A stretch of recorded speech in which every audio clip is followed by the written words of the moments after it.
Welcome again. Thank you, Dennis, for organizing today's show. This is Think Better, Do Good Better. Welcome, everyone. Welcome to yet another beautiful edition of Business and Entrepreneurship. My name is Kato Mukasa of the Think Better, Do Good Better.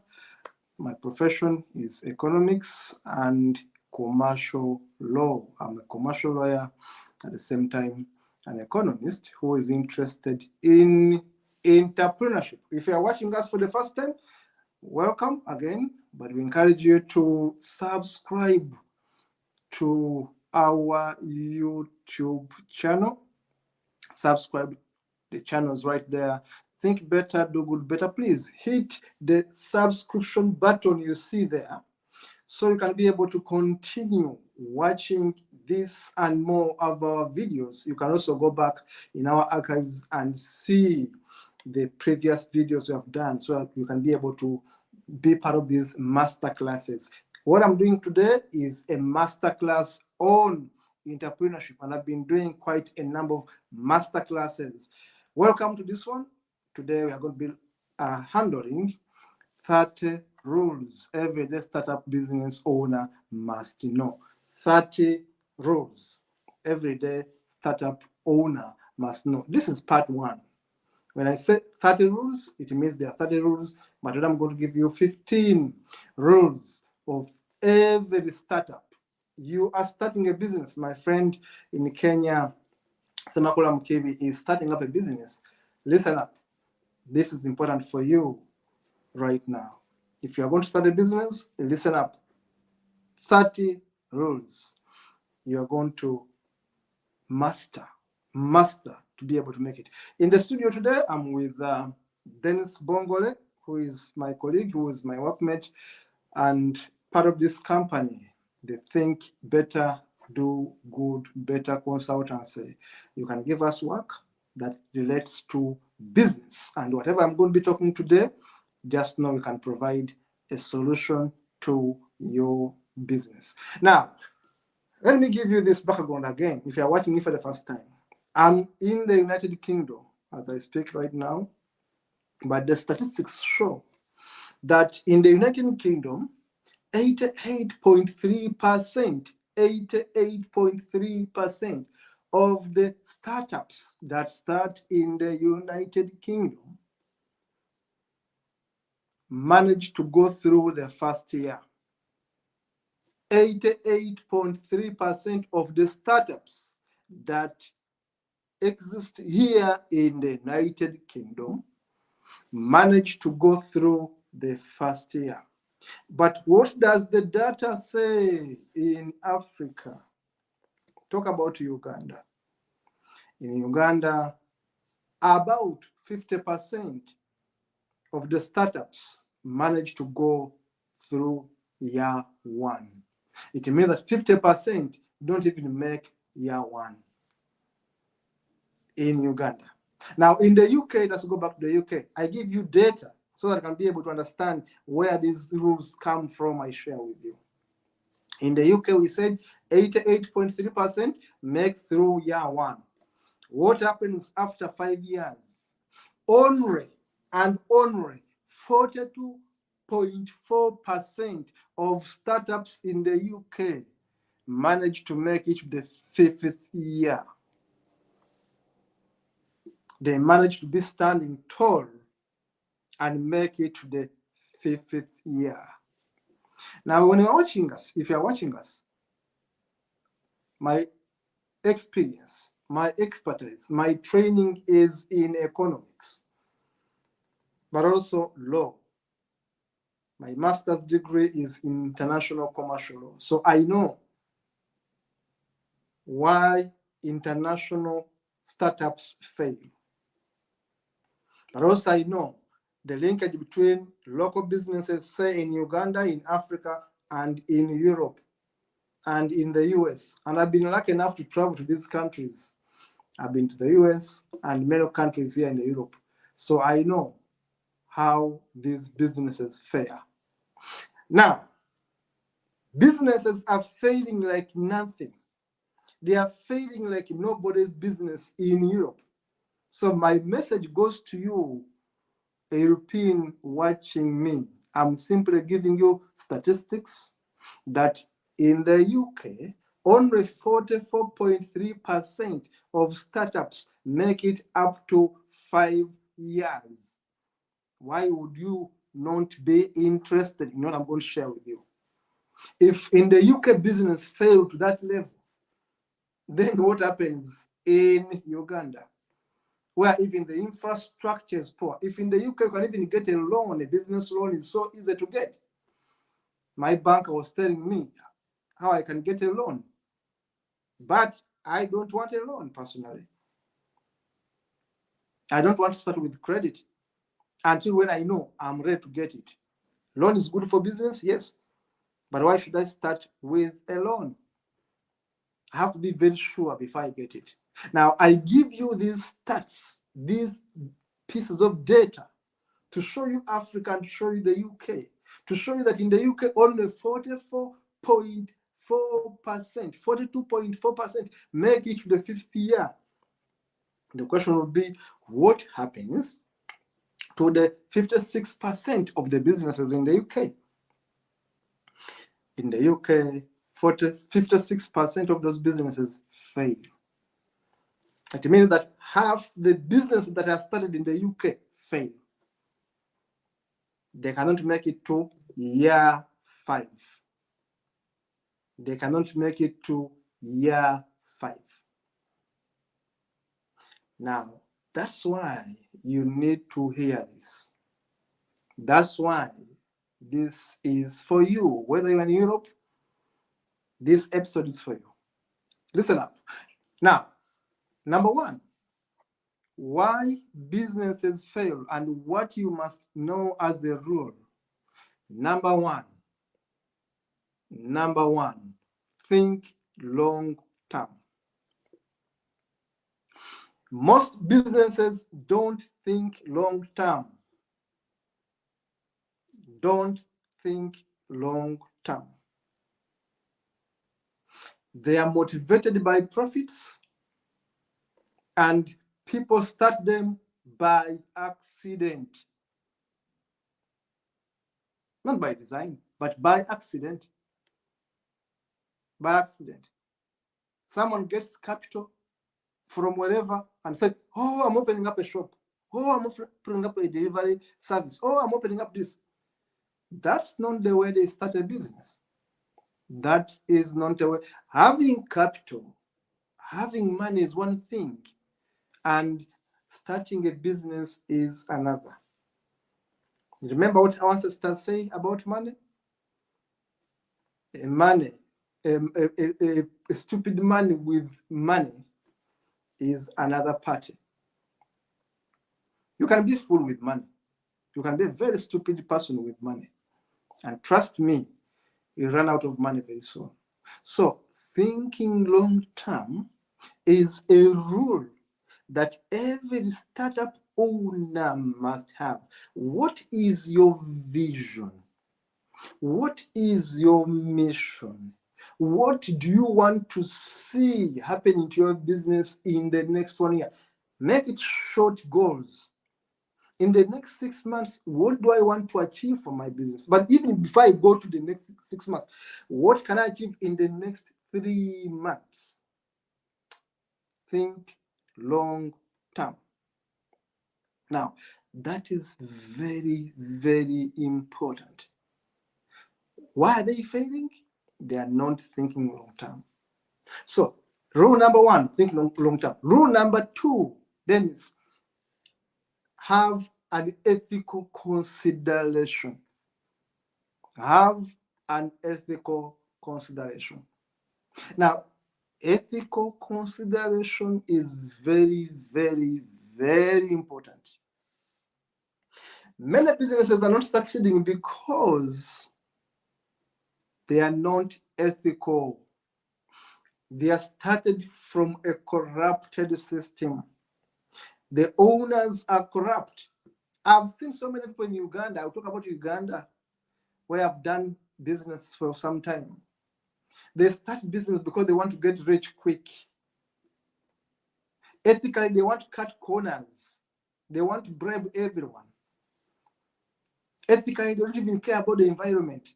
I've seen people selling bread which is expired. You can't do that in Europe, but you can do that in Africa. You can sell expired products. Why? Because people are supposed to keep quality, are easily corruptible. You can drive a car in bad condition because you can bribe a police officer. You cannot do it here in Europe. You'll be arrested if you even dare to talk about corruption, because the police officer already is having a camera, is seeing you. Everyone sees you when you're talking with the police officer. It's not about you and him and her. Everyone in the department are watching you. So there's no way you can even corrupt them. The reverse is for Africa. Ethical consideration. People want to make quick fixes. They want to cut corners. Now, if the business is started on the wrong assumption, on the wrong footing, on the wrong premise, as we say in economics, premise, it's going to fail. Ethical consideration. Do you care about nature? Do you care about the environment? Do you care about the vulnerable? Who do you care for? Profits? No. Now, capitalism has spoiled everything today. People think about profits. Capitalism has destroyed everything. Now, capitalism, I always say, without a human face, is the wrong capitalism. The desire for wealth, greed, destroys startups all over the world. Number 3, then, is be a fast learner. Be a fast learner. Now, you must be able to accept that you don't know. That is the first starting point for a startup. Every startup must accept that you are in a gambling game. You basically don't know. Let me put on some light a bit. Then if the light is much, I'm putting on some light to balance the light. I'm switching on my other lights here. Now, when you are starting up a business, this is very important to note. Please know that there are 1,001 things you don't know about business. Having money is one thing, and knowing how to use that money is another. Now, you must accept to be like a child if you're going to do business successfully, and learn. Learn, learn, learn. Go out and learn. Research, evaluate, measure. You cannot simply hit a market without doing a market survey. Learn is the principle. Number 4, control your emotions.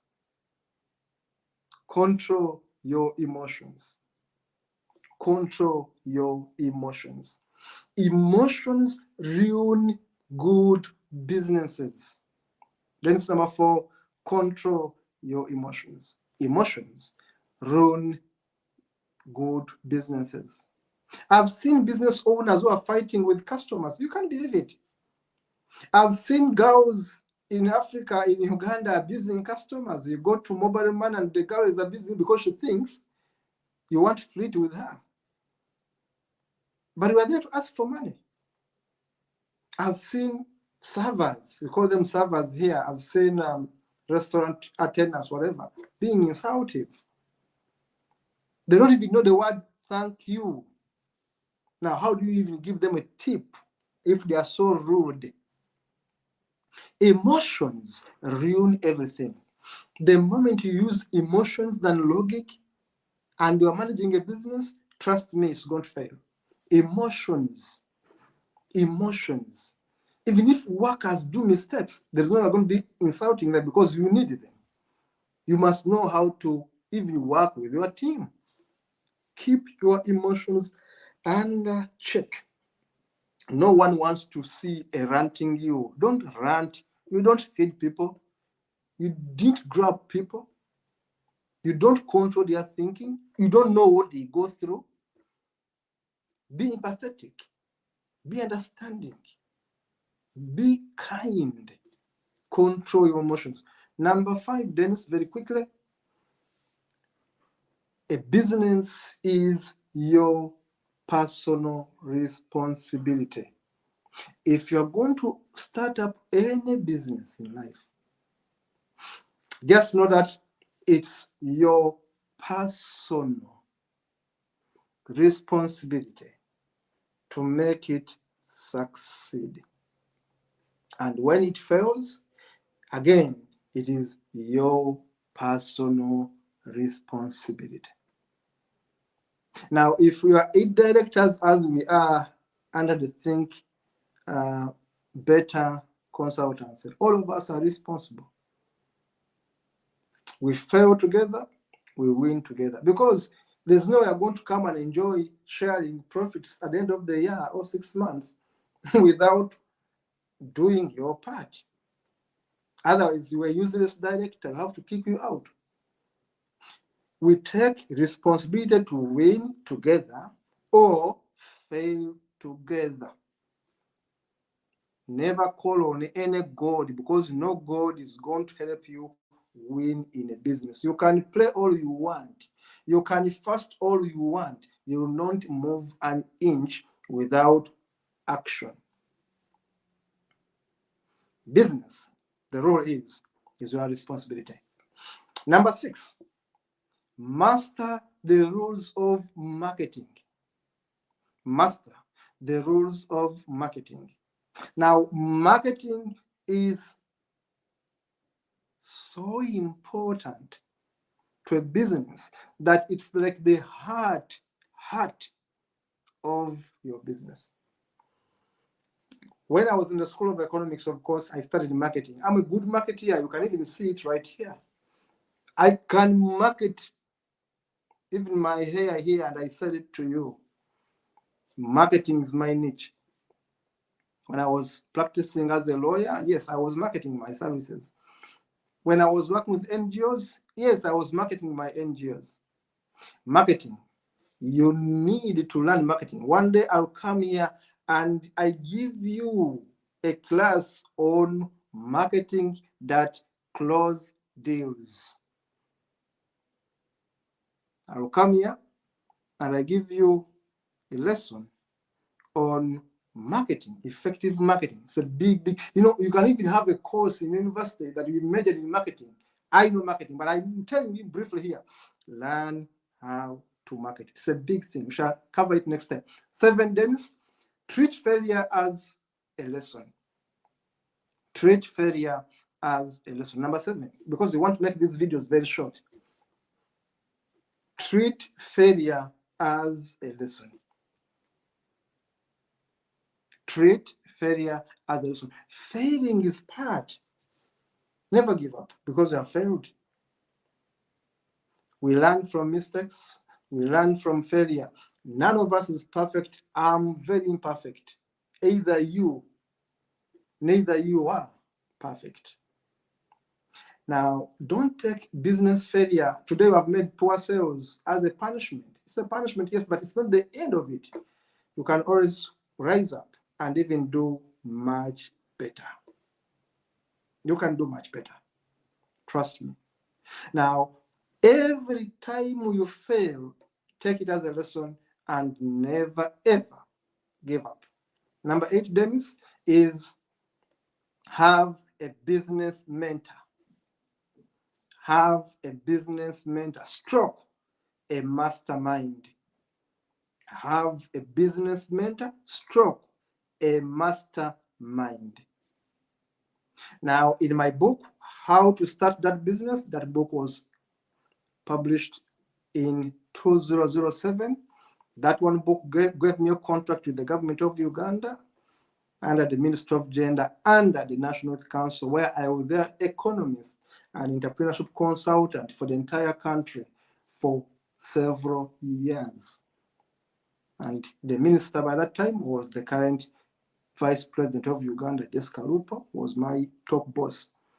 So I worked with the government of Uganda as an economist and entrepreneurship consultant for some years. Now, what I was teaching Ugandans throughout the country, among others, was the importance of having business mentors if you're going to have a startup. We call it mastermind, as Benjamin Franklin called it. It is a mastermind. People sharper than you, but understanding exactly what you want to achieve. Who have been there, seen it, done it. Today, if I want to go into finance, start a bank, start a money lending business, my mentor who gave me my first laptop, the man I met at UNDP, Professor Leonard Mutesasila, is a financial guru, was teaching in the US, I've been teaching finance. He owns a mini bank in Uganda, is my mentor. He pushed me into entrepreneurship. He gave me my first computer. He was my friend. So I ran to him and said, I want to start money lending business. I want to work with this bank. I want financial advice, because he knows better than myself. He mentored me in finance, practically, at the UNDP. So now you must have mentors. You must have mastermind, a think tank, as I call it. Now, next, which is 9, quickly, fall in love with data. Fall in love with data. You call it data. Others call it data. Now, I talked about numbers in one of my lectures, in one of my master classes, in one of my conversations. Call it whatever you want. I call them master classes. I call this the master class. Free for whoever watches us. Now, data is everything you must get. I told you about my grandfather who taught me mathematics, who was an accountant, and whenever I could take my report to him, could say, I want to see how he performed in math. For him, it was about math. If I come below 60, it's a problem. With math, with my grandfather, I have to get 70, he's happy with you. You have 50, that is a failure. It calls you a mediocre. My grandfather couldn't say, I passed English with 80. He says, that's nonsense. I want to see math. I want to see life. Because data makes you better. And every one of us deals with data. That's why you are poor, because you don't know how to deal with data, and that is money. Now, it goes with bookkeeping, it goes with research, it goes with monitoring and assessment. That's data. You are collecting information. Never start any business without collecting data, without observing other businesses and see the rate at which they are failing and why they are failing. Data. Data from your customers, data from your debtors, data from your creditors, data from your suppliers. Data is what you need to succeed as a startup. Number 10, build your customer base. Then number 10, build your customer base. Very important. Build your customer base. Now, whatever business niche you are going to do, create a customer base. At Think Better, we are now creating a customer base. I don't want to tell you a lie. By attending this free masterclass, you are basically becoming our customer consciously and unconsciously. We are creating a customer base by giving you a free master class. To be honest with anyone watching me, that's being smart, because you must know who you are going to sell to. How do I reach you? Will I force myself into your door? No. By watching me, now you know what we can offer. Create a customer base. Number 11, do a bottom-up innovative model. The point is bottom-up innovation model. Bottom-up innovation model. Because this is helping me, my colleague, to put these bullets for you so that you can be able to research more. I'm just giving you a summary of rules. Now, a bottom-up innovation model tells you that if you're going to start up a business that is going to win, whatever is going to make you win must come from the bottom, not from up. From the bottom means it must come from your customers, it must come from your community, it must come from your market, it must come from your suppliers, it must come from your creators. The model that you create, we call it a loop, as I'm going to explain in my next point, must be able to talk with the bottom person, the person who earns less. Number 12, Dennis, develop a lean feedback loop. Lean, L-E-A-N, lean feedback loop with double O. Because I know sometimes my pronunciation may be a problem to many other people, I want to make my accent much more easier. Now, a lean feedback loop is rule number 12. Thank you, Dennis. That is wonderful. Develop a lean feedback, dense, 12, a lean feedback loop. Now, a loop, one day I will come here and I teach you in a masterclass how to create these loops as business models, because I know them. But today I'm just going to give you a summary of a lean. Lean means small. Now, when you are starting a company, Mukibi Semakula in Kenya, you should be watching this because you asked me about this. Now I'm answering you. You must dream so big. Dream so big. We want to be billionaires in our company, but start small and scale up. Dream so big. You see an eagle. An eagle dreams so big from far in the sky and spots a hen on the ground so many meters down. Now it dreams so big and sets a target and then comes to the tangent, as we call it in economics, and picks the target and very fast scales up. Now that is developing a lean feedback loop. Feedback, lean, small, but the loop is so big, the dream is so big, but the approach is small and smart and fast. Now, a feedback, a method that is going to give you information. I'm going to use questionnaires to be able to get feedback from people. You're having a restaurant. How do you know your food is good? Without asking the customer. Because the customer is the king, as all of you know, but is he a king when you give them bad food?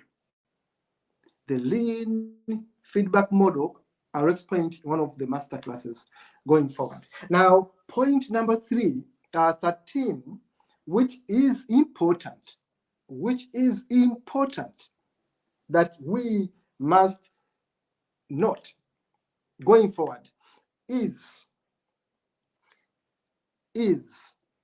on risks. And the point is plan for risks ahead. So the point is plan for risks ahead. We're talking about risk mitigation. We must have a risk mitigation strategy. Then number 13, risk mitigation strategy. Then number 13, thank you very much, Dennis. Remember, we don't work together. I told you we're a team of 8 consultants. So when you hear me talking about Dennis, it means a masterclass is built by a number of people. We're a team working with you, and I've just told you, you'll be seeing more consultants talking with you, not only me. And we are spread across the globe. That's the team we are. Now, are you risk averse? Are you risk aware? Never fear to risk. Sitting where I'm sitting now is a risk. A bomb may drop on this flat and I may die right now. It means life is a risk. The train I will take from here may crash. Life is a risk. Going to bed itself is a risk. You may not wake up. Now, you must always forecast risks. We call them funnels. We build for you funnels to detect risks and then sail through. By assessing the model of your business, we can do it as consultants. We can assess and I will give you a model for your business, however small it is, and tell you, now, these are the risks and this is how to mitigate them. Number 14, which is so important, build a sustainable business. The question is on sustainability, Dennis. Number 14, sustainability. Build a sustainable business. Now, sustainability is the in thing today for economists like me, and for environmentalists, and for humanists. Sustainability. In one of our masterclasses, I'll be talking with NGO managers, because now I'm talking about business. But there are lessons I'm going to be coming here to give. Masterclasses for NGOs completely. In the NGO world, we talk about sustainability. Very long word. How do we build sustainable businesses? Why do businesses fail and others succeed? I gave the example of the Lloyd Bank, which has been in existence for 300 years. 100 years, 200 years, 300 years for one bank in existence is the perfect example of sustainability. It means that those Englishmen were smarter.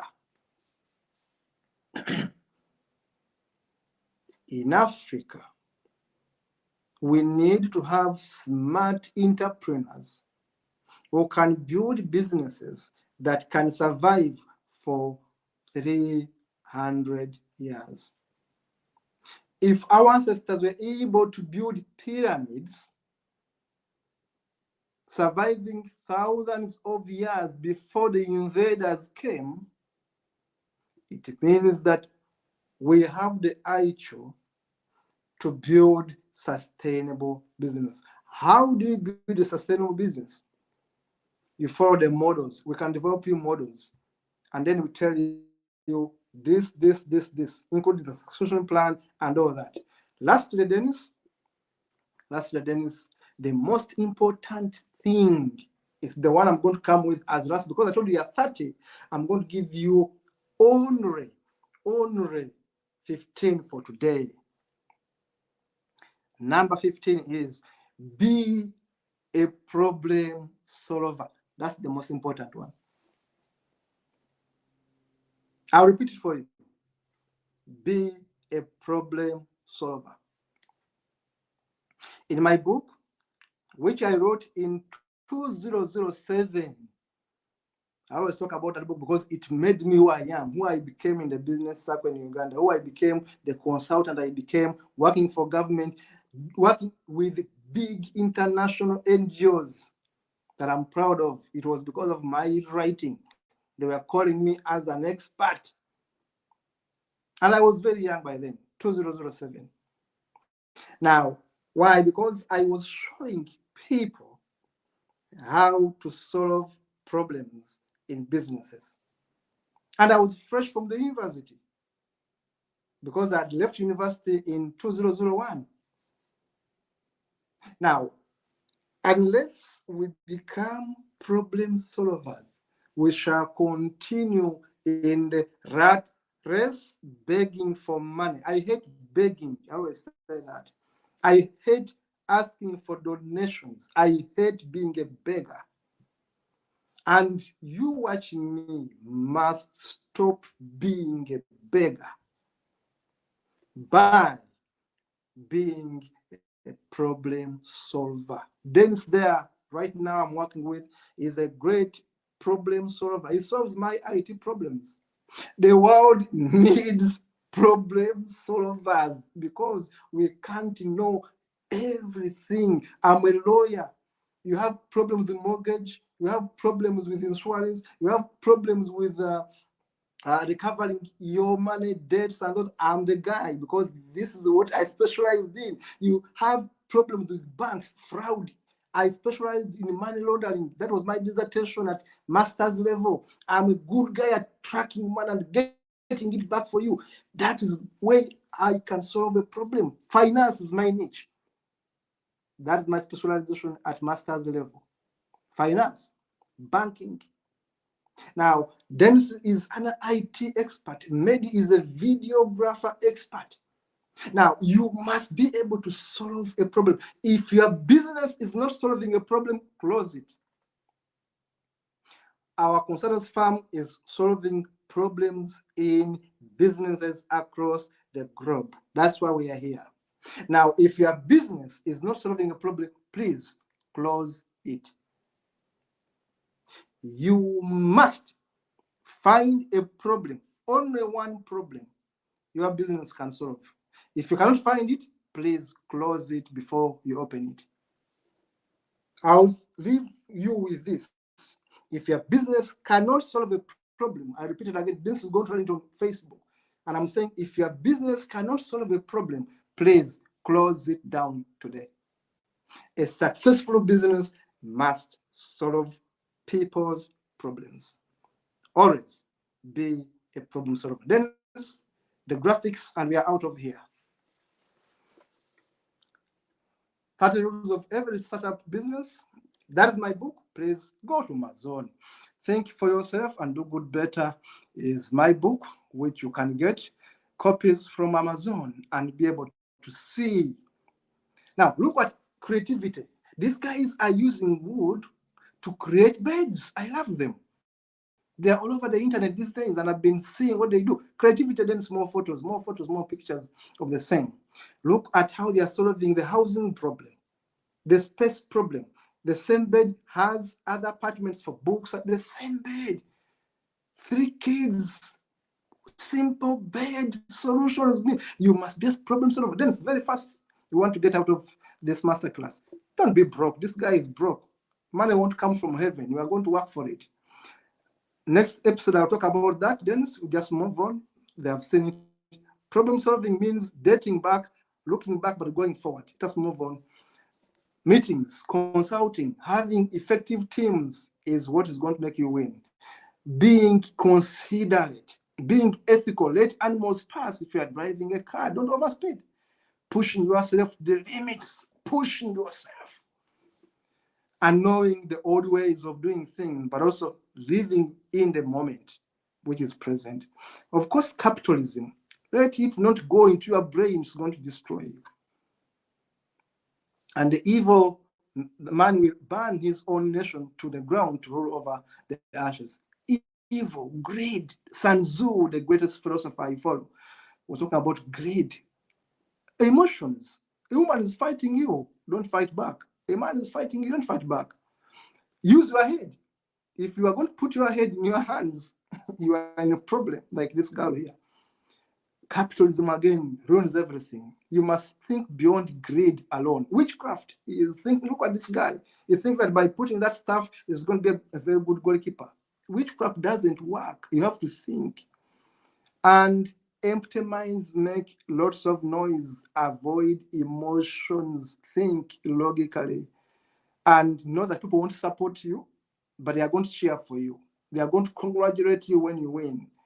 Marketers are good marketers. Look at that advert before Walnut and after Walnut. Look at that difference. Look at what marketing can do. Very important. Again, never give up. Then we can stop from there. The slides are enough. The book, please go on Amazon. Get that copy of Think for Yourself and Do Good Better. It's on Amazon. The name is Kato Mukasa, international commercial lawyer, consultant, and trainer. With my team, Think Better, Do Good Better. I was with Dennis today in the studio, and the topic was the 30 rules every startup owner must know. Today, I've given you 15.